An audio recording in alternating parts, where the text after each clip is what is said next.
Hello and welcome to In-Game Arts. We're doing another unboxing. We're going to do the same formula, then the breakdown and unboxing of the product, and I'll give you a short demo as I'm talking about the breakdown. So let's just jump right to it. Here's the front of it. The back.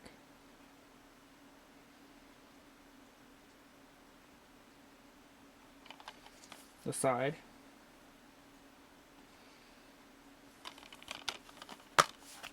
And the inside.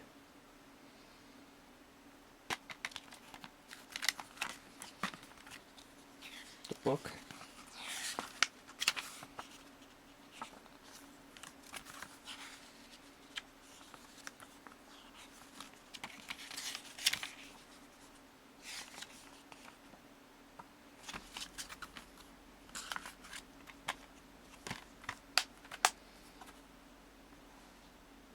And there you go. Well, that was the unboxing of the Dirt 3 Complete Edition. I personally have to highly recommend Dirt 3, the complete collection, or actually complete edition. I do want to point out this does not have all the DLC on the disc. It does have a good majority of a few of them, like it has like 2 bonus extra track sets and stuff, and it's got like 13 extra cars and more into the game as well. I'm not familiar with every single DLC that's available on the disc and the ones that are not on the disc, but there is a few content on there, so just be aware that not all of the content is on the disc, but a good majority of it, so you will get a little bit more than what you got if you got the original edition. So that's always a plus.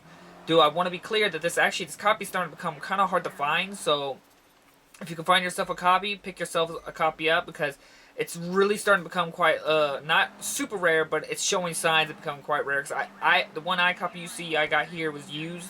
I happened to come across it in my local mom and pop game store, and I had to pick it up because it's starting to get kind of up there. So if you're interested in it, I highly recommend you do. But the reason I chose Dirt 3 is because I'm not really into most of racing games. They're kind of like an extra thing I love to do on the side. They're like the thing I can just do without much thought I can really put into it. But best I can say it, because it's just something easy to pop in and play. But I remember saying about my Gran Turismo 3. Sorry, I love the Dirt Rally on that game. So when I got Dirt 3, I thought it would compensate for the lack of Dirt Rally anymore in Gran Turismo. And it did, man. Dirt 3 became one of my most favorite racing games on last generation consoles. It's a must-buy for the PS3 and the Xbox 360.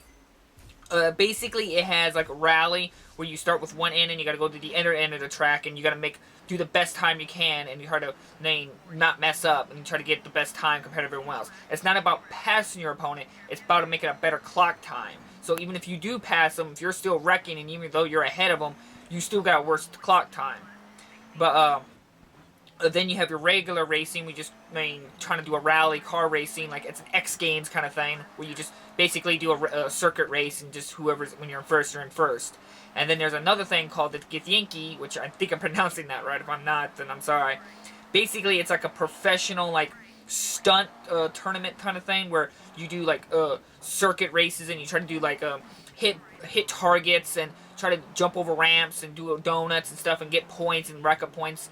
It's a good concept. I do think it's a little dull sometimes, but it does at least change up the formula than the constant rally, and then you got X rally, and then X Games kind of thing. Now there is also buggies and trucks in the game, so that's also a nice change of pace for it. And also it's got this other thing called trail race, where basically you're on a really fast car and you're going on dirt roads on it. You go really fast, so you can lose control really easy in the game. But the game controls great, looks great. Even to this day, it still blows my mind. I was actually recording this footage for you guys, and I'm a little rusty because I haven't played in a while, but I just couldn't believe how visually good and how quickly I was picking up the controls again, because it's that great, it's that easy to pick up and play. Now, the only major flaws I have to say in the game is the difficulty settings. You have easy, normal, hard, but I'm not really like a professional racing game. I don't put everything on the hardest. Most games I play on hard just right off the bat, but racing games I don't usually do it. I just start on normal or easy. Racing games are one of my layback kind of games, like fighting games. I don't really want a high challenge. I just want to play. But on the medium difficulty and easy difficulty, you always have how do you say, the line. You've probably seen that video, this green line that's all across the road. You can't turn that off. That's a major annoyance. And I would turn it off if I could, but on normal and easy, it's always on. You cannot turn it off. On lower difficulty, easy, the game will automatically brake for you, so you don't even have to hit the brakes button. On normal, it just gives you the line, and the difficult AI is a little bit difficult. But on hard, to get rid of the line, of course, you have to do the braking and everything. But the AI is like actually kind of a pain in the ass for me. So if you're a professional racing game person and you love it, then it's a good challenge. But it's the only way to get rid of the line.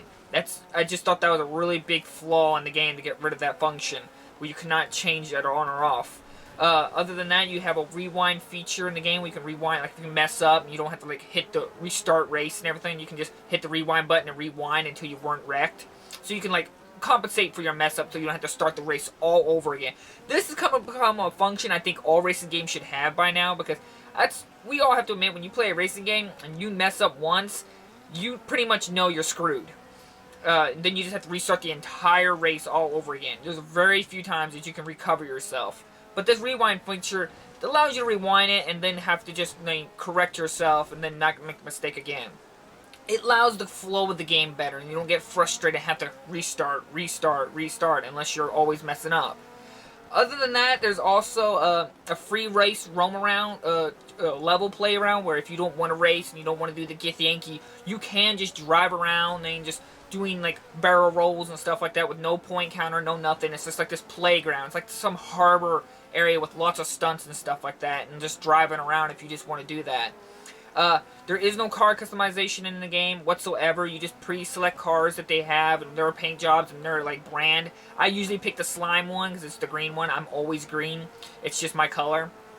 It goes with everything. You don't have any customization whatsoever in the game. You do get to pick your name of your character. Now, and there's like the announcers in the game. They'll like occasionally you pick the name, but they rarely ever say the name you selected in the game. Surprisingly, my name was in there, and a few other good common ones like Brandon, Colin, Mitch, and there's a few other ones and so on and so forth. But they can do that, but if you don't want them to say your name, there is nicknames like Danger and name Devil and stuff like that. But like I said, they hardly ever say your name. And frankly, they're a little annoying. They're just like those kind of people who's trying to do like being all hip and everything, trying to be all like ghetto. Nice, so I just kind of mute them. But there is, when you do rally, there is a passenger person. You can make that a female or a male, and you can even set them to simple or to advanced, and they'll like tell you the race, the race ahead of you when you're doing rally. Like, hey, there's a right turn here. There's a hairpin turn here. There's a left turn here. You can lower their speech all the way down in case you're annoyed by them. But I find them to be more immersive, them saying these names, because that's how a rally works. You have a person on the right side of you as you're driving, and he's got the pen and paper, and he had to write down the entire tracks. That way he can call it out for you, so you can know. I guess I'm just going on so often saying, just letting you know what's everything in the game. Like I said, most of the DLC is on the disc. Not all of it, but it is on the disc. You do need a redeem code to play online, so beware of that if you want to play online. But there is a lot of, like, how do you say, single player experience in this game, so then you can get like gold trophies and stuff like that, so there's a lot you can do there. And the cool thing is the DLC tracks they added in the game. It is added into the single player campaign, and it will have its own little Rubik's Cube thing where you can unlock all the gold trophies on it. I thought that was a really nice touch than just throwing a track that you can't even really do anything with in the main campaign, but you can. So I thought that was a really, really neat feature. So this was basically a quick showdown of a game that I think you should really look into, and it's slightly becoming quite rare, so you might really want to look into it. So, thank you all for watching. I will leave descriptions in the below if you want to look for a copy or get some research done on it. And if you have any thoughts or comments, leave them down below, and I'll get back to you as soon as I can. So, thank you all for watching. If you want to see more videos, hit that like and subscribe button, and I'll see you all in the next episode. Bye-bye!